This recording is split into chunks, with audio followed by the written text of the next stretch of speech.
In der heutigen Welt sind militärische Kräfte nicht nur ein Abschreckungsmittel, sondern auch ein grundlegender Pfeiler der nationalen Sicherheit. Deutschland und die Türkei spielen zwar in unterschiedlichen geografischen Regionen eine Rolle, aber beide Länder haben im Laufe der Geschichte bedeutende militärische Positionen sowohl in ihren Regionen als auch auf globaler Ebene eingenommen.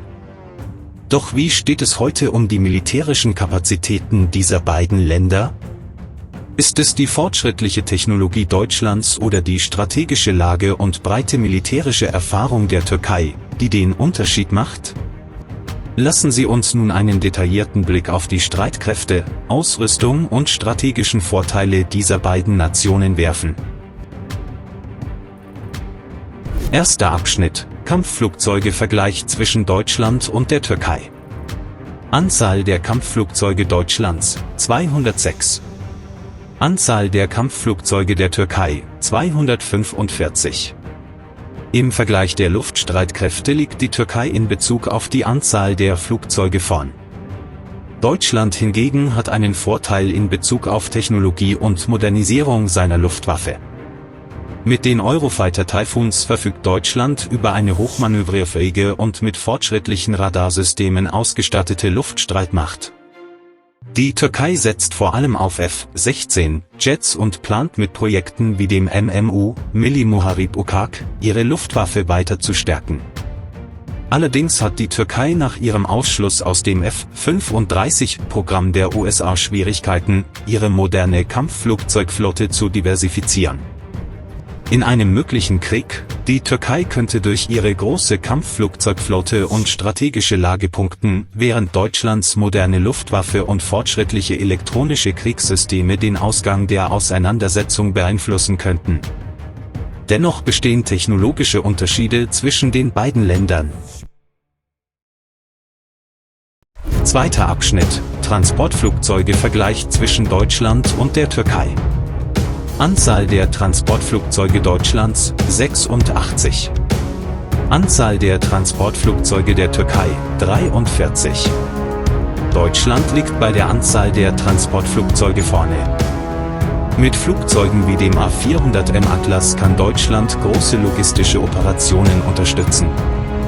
Diese Flugzeuge sind sowohl für strategische als auch für taktische Einsätze geeignet und bieten eine hohe Reichweite und Tragfähigkeit. Die Türkei hingegen setzt auf eine kleinere, aber vielseitige Flotte von C-130 Hercules und A400M Flugzeugen. Ihre KC-135 Tankflugzeuge ermöglichen es der türkischen Luftwaffe, ihre Einsatzreichweite zu erweitern. In einem möglichen Krieg: Deutschlands größere Transportflotte bietet einen Vorteil in der logistischen Unterstützung, während die Türkei mit ihrer flexiblen und schnellen Einsatzfähigkeit punktet. Deutschlands hochkapazitative Flugzeuge könnten in großen logistischen Missionen hervorragen, doch die Türkei könnte bei schnellen und vielseitigen Operationen einen Vorteil haben.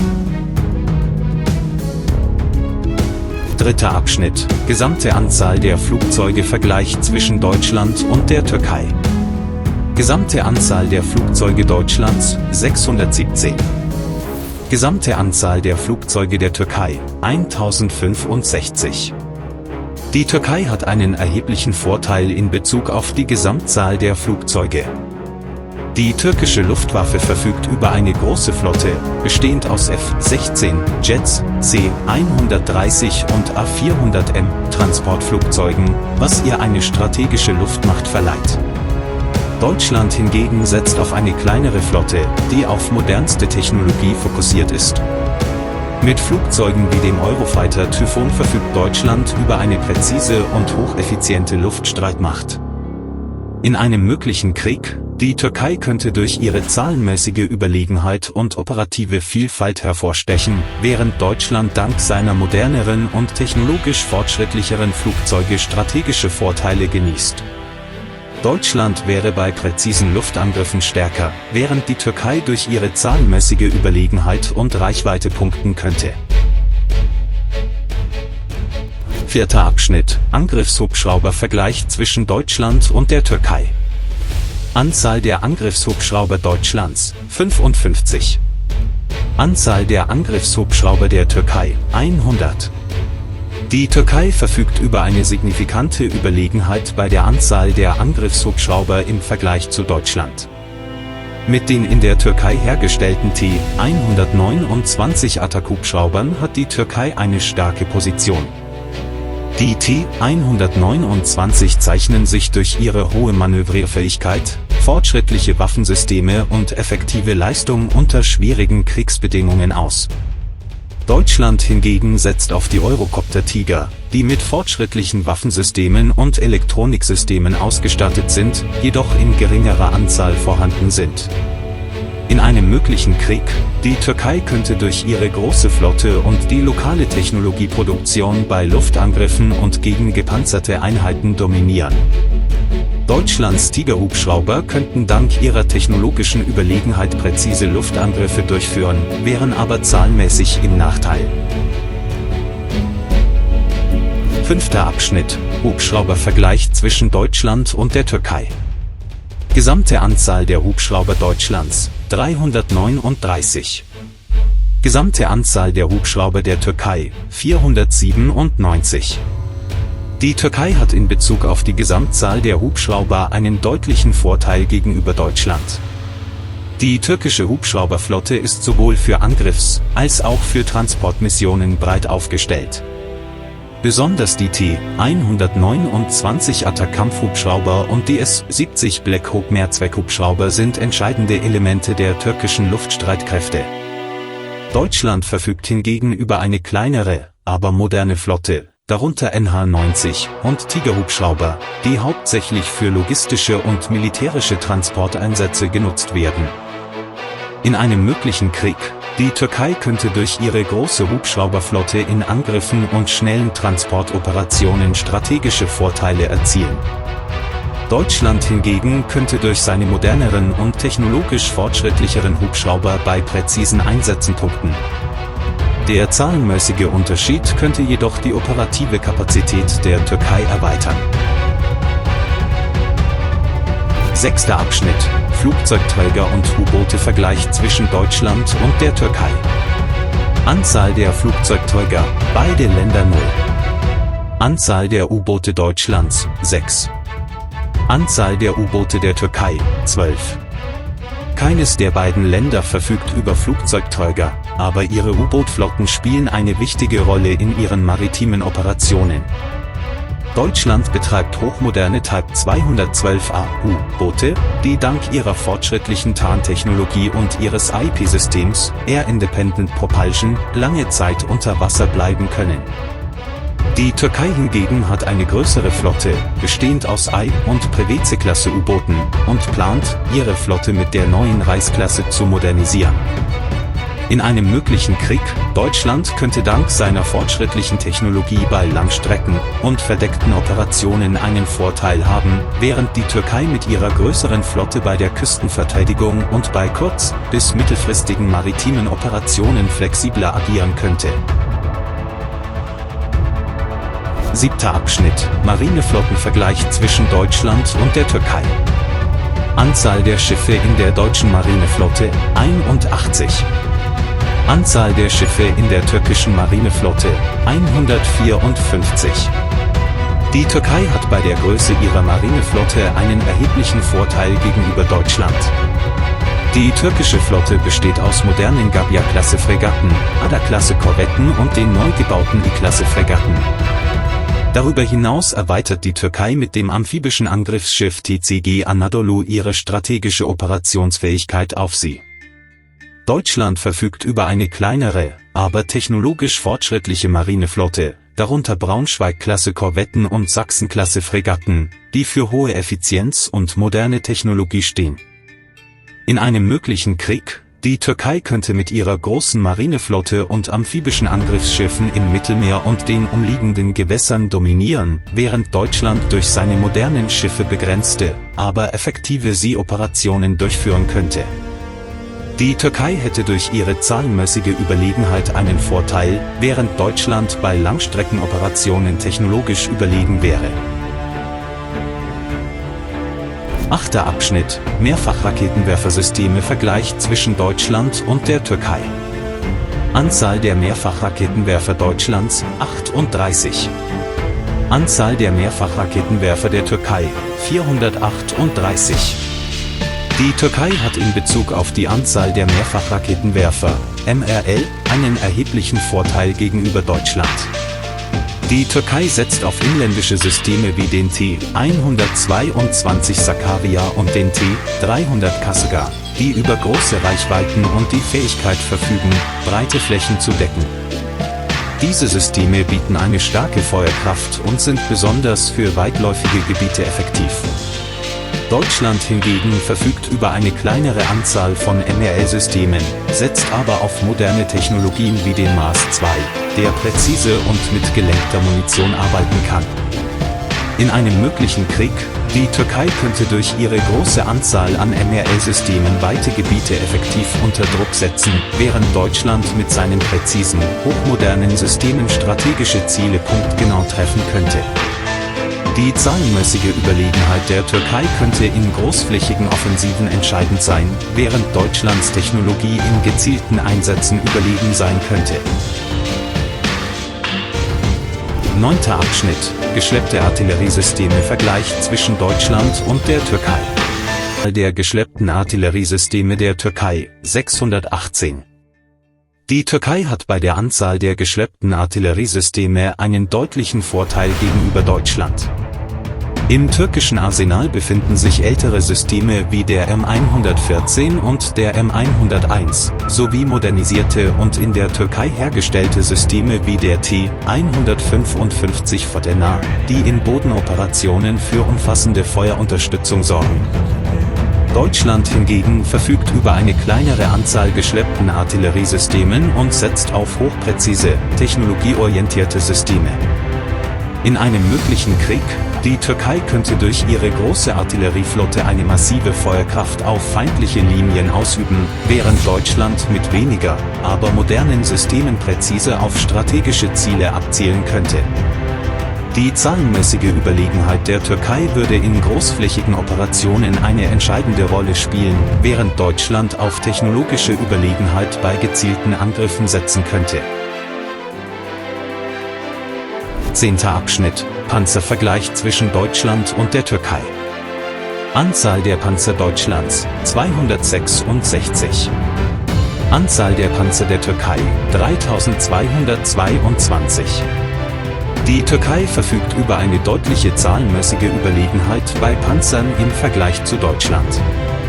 Die türkische Armee nutzt Leopard 2A4 Panzer sowie modernisierte M60T Sabra Panzer und plant die Einführung des heimischen Altay-Panzers, um ihre Panzerkapazitäten weiter zu modernisieren. Deutschland hingegen setzt auf den technologisch fortschrittlichen Leopard 2, der als einer der modernsten Panzer der Welt gilt, mit fortschrittlicher Panzerung, Feuerkraft und optischen Systemen. In einem möglichen Krieg, die Leopard 2 Panzer Deutschlands könnten durch ihre fortschrittliche Technologie überlegen sein und eine kleinere, aber äußerst effektive Panzertruppe darstellen. Die Türkei könnte hingegen mit ihrer größeren Panzerflotte auf mehreren Fronten operieren. Deutschland hätte technologisch die Oberhand, während die Türkei durch ihre zahlenmäßige Überlegenheit und operative Flexibilität punkten könnte. 11. Abschnitt: Ballistische Raketenvergleich zwischen Deutschland und der Türkei. Anzahl der ballistischen Raketen Deutschlands, 0. Anzahl der ballistischen Raketen der Türkei, 100. Deutschland verfügt derzeit über kein aktives ballistisches Raketenprogramm. Stattdessen hat sich Deutschland innerhalb des NATO-Rahmens auf Verteidigungsstrategien konzentriert und in Raketenabwehrsysteme investiert.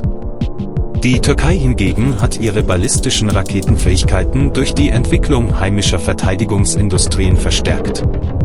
Die Boha-Rakete ist die bekannteste ballistische Rakete der Türkei mit einer Reichweite von etwa 280 Kilometern. Die ballistischen Raketen der Türkei sind hauptsächlich auf regionale Bedrohungen ausgerichtet und haben keine strategische nukleare Abschreckungskapazität. In einem möglichen Krieg, die Türkei könnte mit ihren ballistischen Raketen regionale Ziele angreifen, während Deutschland auf Verteidigungssysteme angewiesen wäre. Deutschland verlässt sich auf die nukleare Abschreckung der NATO und ihrer Verbündeten, während die Türkei eine aktivere Rolle bei der regionalen Abschreckung spielen könnte. 12. Abschnitt: Nuklearwaffenvergleich zwischen Deutschland und der Türkei. Anzahl der Nuklearwaffen Deutschlands: 0, offiziell. Anzahl der Nuklearwaffen der Türkei: 0, offiziell. Weder Deutschland noch die Türkei verfügen über eigene Nuklearwaffen. Deutschland nimmt jedoch am NATO-nuklearen Teilhabeprogramm teil und hat Zugang zu US-Nuklearwaffen, die in Deutschland stationiert sind, ohne selbst welche zu besitzen. Die Türkei besitzt ebenfalls keine eigenen Nuklearwaffen, ist aber Teil des NATO-nuklearen Teilhabeprogramms, und es wird vermutet, dass US-Nuklearwaffen auf dem Incirlik-Stützpunkt stationiert sind. Dies bedeutet, dass die Türkei indirekt Zugang zu strategischer nuklearer Abschreckung hat. In einem möglichen Krieg, sowohl Deutschland als auch die Türkei könnten auf die Nuklearwaffen der NATO zugreifen, obwohl sie keine eigenen Nuklearwaffen haben. Dies gibt ihnen eine indirekte nukleare Abschreckung, obwohl sie keine direkten Nuklearschläge durchführen können. 13. Abschnitt: Reserve- und aktive Truppenvergleich zwischen Deutschland und der Türkei. Anzahl der aktiven Truppen Deutschlands: 183.000. Anzahl der aktiven Truppen der Türkei: 425.000. Anzahl der Reservetruppen Deutschlands: 30.000. Anzahl der Reservetruppen der Türkei: 200.000.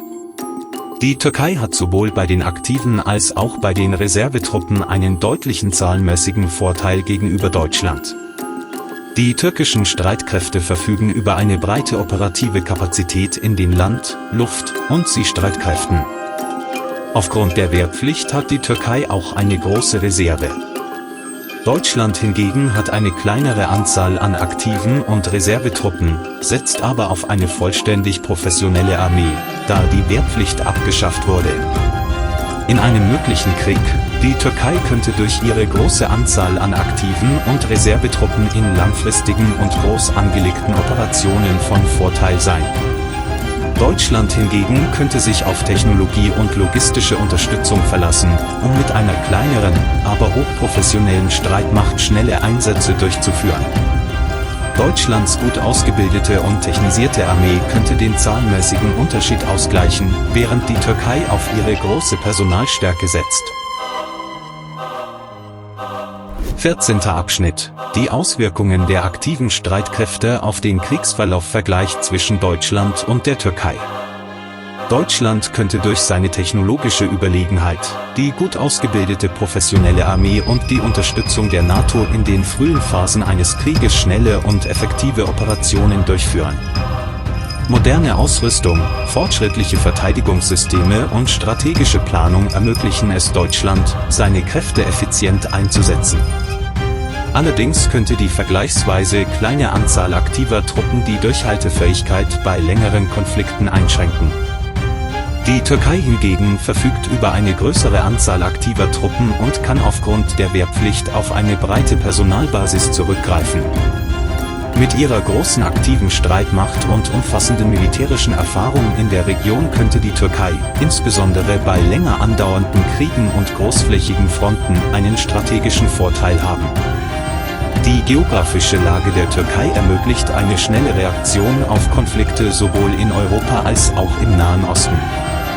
In einem möglichen Krieg, Deutschland könnte durch technologische Überlegenheit und strategische Luftangriffe in den frühen Phasen des Krieges die Oberhand gewinnen, während die Türkei durch ihre zahlenmäßige Überlegenheit und breite militärische Ressourcen im Langstreckenkrieg widerstandsfähiger sein könnte.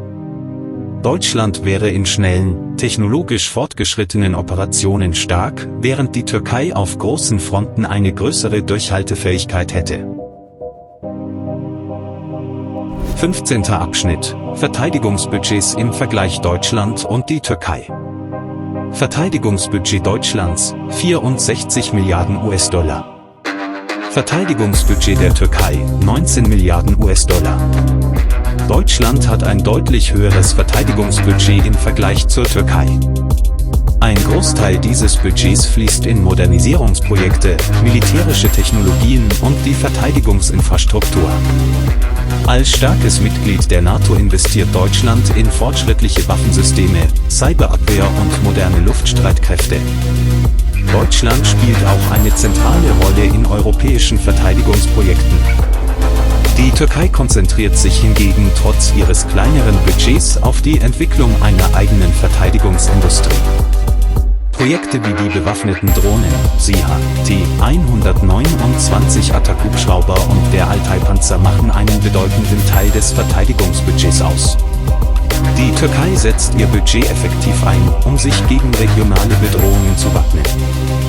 Fazit: Deutschland sichert sich durch sein hohes Verteidigungsbudget einen Vorteil in der fortschrittlichen Technologie und modernen militärischen Systemen. Die Türkei hingegen setzt auf die Entwicklung eigener Technologien und regionale Abschreckungsstrategien, um mit einem kleineren Budget eine effektive Streitmacht zu unterhalten. 16. Abschnitt: Strategische Abschreckung und Verteidigungskapazitäten Deutschland und die Türkei. Deutschland hat trotz des Fehlens eigener Nuklearwaffen eine starke Position in der strategischen Abschreckung. Durch die Teilnahme am NATO-nuklearen Teilhabeprogramm hat Deutschland Zugang zu den Nuklearwaffen der USA. Darüber hinaus verfügt Deutschland über fortschrittliche Luftabwehrsysteme und moderne Raketenabwehrtechnologien, die einen strategischen Vorteil bieten. Das Patriot-Raketenabwehrsystem und moderne Radarsysteme sichern die deutschen Grenzen. Deutschlands Kapazitäten in der Cybersicherheit und elektronischen Kriegsführung sind ebenfalls stark entwickelt. Die Türkei setzt auf bewaffnete Drohnen, SİHA, und inländische HISA-Luftverteidigungssysteme, um eine strategische Abschreckung zu erreichen. Obwohl die Türkei über eine begrenzte ballistische Raketenkapazität verfügt, stärken Fortschritte in der nationalen Verteidigungsindustrie ihre Abschreckungsfähigkeiten. Der Erwerb von S-400 Luftverteidigungssystemen hat die regionale Abschreckungskraft der Türkei ebenfalls erhöht. Die Türkei hat die Fähigkeit, in regionalen Konflikten eine strategische Überlegenheit zu erzielen, dank ihrer schnellen Reaktionsfähigkeit. In einem möglichen Krieg, Deutschland könnte durch fortschrittliche Luftverteidigungssysteme und die nukleare Abschreckung der NATO strategische Vorteile erlangen. Die Türkei könnte mit inländischen Verteidigungssystemen und Drohnen regionale Abschreckung erreichen. Deutschland verlässt sich auf Technologie und die NATO-Sicherung, während die Türkei auf regionale Allianzen und heimische Verteidigungssysteme setzt. 17. Abschnitt: Die operativen Auswirkungen der Verteidigungskapazitäten und die Rolle regionaler Allianzen auf den Kriegsverlauf Deutschland und die Türkei. Deutschland hat seine Verteidigungskapazitäten durch fortschrittliche Technologie und die Unterstützung der NATO gestärkt. Systeme wie der Patriot-Raketenabwehr und der MIM-104 schützen Deutschland vor feindlichen Raketenangriffen. Außerdem bietet der Eurofighter Typhoon Kampfjet und Deutschlands hochentwickelte Cyberabwehr strategische Vorteile. Deutschlands moderne Technologie und die Unterstützung der NATO tragen zur operativen Effektivität bei. Die Türkei hat ihre Verteidigung durch inländisch produzierte Drohnen, HISA-Luftverteidigungssysteme und das S-400 Raketenabwehrsystem gestärkt. Die Türkei verfügt über die Fähigkeit, auf regionale Bedrohungen schnell und effektiv zu reagieren, und ihre bewaffneten Drohnen, SİHA, sind ein Schlüssel zu ihrer operativen Stärke. Darüber hinaus verbessert die Türkei ihre Abschreckung durch Modernisierungsprojekte in Land-, Luft- und Seestreitkräften. Regionale Allianzen: Deutschland hat durch die NATO-Mitgliedschaft ein starkes Verteidigungsnetzwerk und spielt eine wichtige militärische Rolle in der Europäischen Union. Deutschland erweitert seine globale Sicherheitsstruktur durch Allianzen mit den USA und anderen NATO-Verbündeten. Die Türkei ist ebenfalls ein NATO-Mitglied, hat aber auch in der Region strategische Allianzen aufgebaut, wie mit Aserbaidschan und Katar, was ihre operative Kapazität erweitert. In einem möglichen Krieg, Deutschland könnte durch die Unterstützung der NATO und seine fortschrittliche Technologie in mehrstufigen Operationen Vorteile erzielen. Die Türkei hingegen könnte durch regionale Allianzen und ihre inländisch produzierten Verteidigungssysteme, insbesondere in regionalen Konflikten, strategische Überlegenheit erlangen. Deutschlands starke Luftabwehrsysteme und Cyberfähigkeiten unterstützen Verteidigungsoperationen, während die Türkei mit ihrer schnellen Einsatzfähigkeit und der nationalen Verteidigungsindustrie in groß angelegten Kriegsszenarien eine bedeutende Rolle spielen könnte. 18. Abschnitt: Die Auswirkungen der Wirtschaftskraft auf den Krieg Deutschland und die Türkei. Deutschland ist eine der größten Volkswirtschaften Europas und verfügt über eine starke industrielle und technologische Basis. Die wirtschaftliche Stärke Deutschlands könnte in einem lang anhaltenden Krieg eine nachhaltige Unterstützung bieten. Die deutsche Rüstungsindustrie, insbesondere Produkte wie Leopardpanzer und Eurofighter Typhoon, stellen eine bedeutende Exportquelle dar. Als wichtigster Wirtschaftsmotor der Europäischen Union könnte Deutschland während eines Krieges auf gemeinsame Ressourcen zurückgreifen. Zudem wird das Verteidigungsbudget durch die starke deutsche Wirtschaft unterstützt, während der Zugang zu globalen Energiequellen Deutschlands wirtschaftliche Widerstandsfähigkeit stärkt. Die Türkei verfügt über eine schnell wachsende Wirtschaft und hat erheblich in die heimische Rüstungsindustrie investiert. Mit Produkten wie bewaffneten Drohnen, SİHA, Altay-Panzern und T-129 Attack-Hubschraubern hat die Türkei eine exportorientierte Verteidigungsindustrie aufgebaut. Da die Türkei in hohem Maße auf Energieimporte angewiesen ist, könnten hier Herausforderungen auftreten, doch die Diversifizierung der Energielieferanten trägt dazu bei, diese Risiken zu minimieren. Die strategische Lage der Türkei bietet Zugang zu wichtigen Energie- und Handelsrouten, was einen wirtschaftlichen Vorteil darstellt. Langfristige Kriegsauswirkungen. Deutschland könnte aufgrund seiner starken wirtschaftlichen Grundlagen, der hochentwickelten Rüstungsindustrie und der Unterstützung durch die EU und die NATO einen langen Krieg wirtschaftlich überstehen. Deutschlands technologieorientierte Wirtschaft sorgt auch in Krisenzeiten für Stabilität. Die Türkei könnte durch ihre Investitionen in die heimische Rüstungsindustrie als regionale Macht auch in langwierigen Kriegen widerstandsfähig bleiben. Allerdings erfordert die Abhängigkeit von Energieimporten und die wirtschaftliche Lage in der Region eine sorgfältige Strategie. Das Wachstum im Verteidigungsexport könnte die wirtschaftliche Widerstandsfähigkeit der Türkei in einem lang anhaltenden Konflikt erhöhen. 19. Abschnitt: Der Wiederaufbau und die wirtschaftliche Erholung nach dem Krieg Deutschland und die Türkei. Deutschland könnte nach einem Krieg aufgrund seiner starken wirtschaftlichen Basis, seines Technologiesektors und der Unterstützung durch die Europäische Union und die NATO schnell in eine Phase der Erholung eintreten.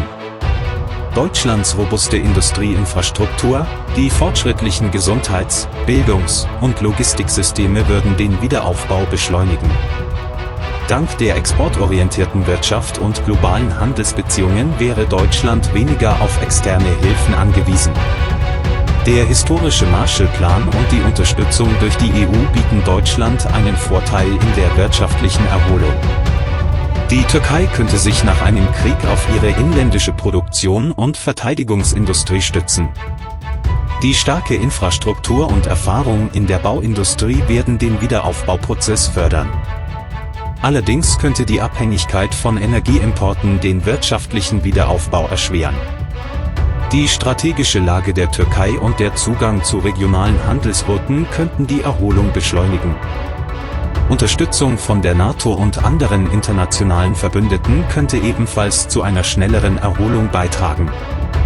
Fazit: Deutschland könnte dank seiner starken wirtschaftlichen Infrastruktur, der fortgeschrittenen Industrie und der Unterstützung durch die Europäische Union schnell in die Phase des Wiederaufbaus eintreten.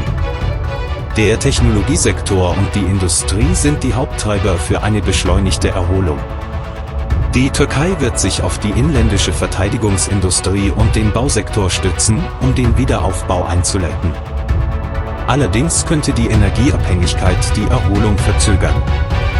Die geografischen Vorteile der Türkei und die Unterstützung internationaler Verbündeter könnten den Wiederaufbau beschleunigen.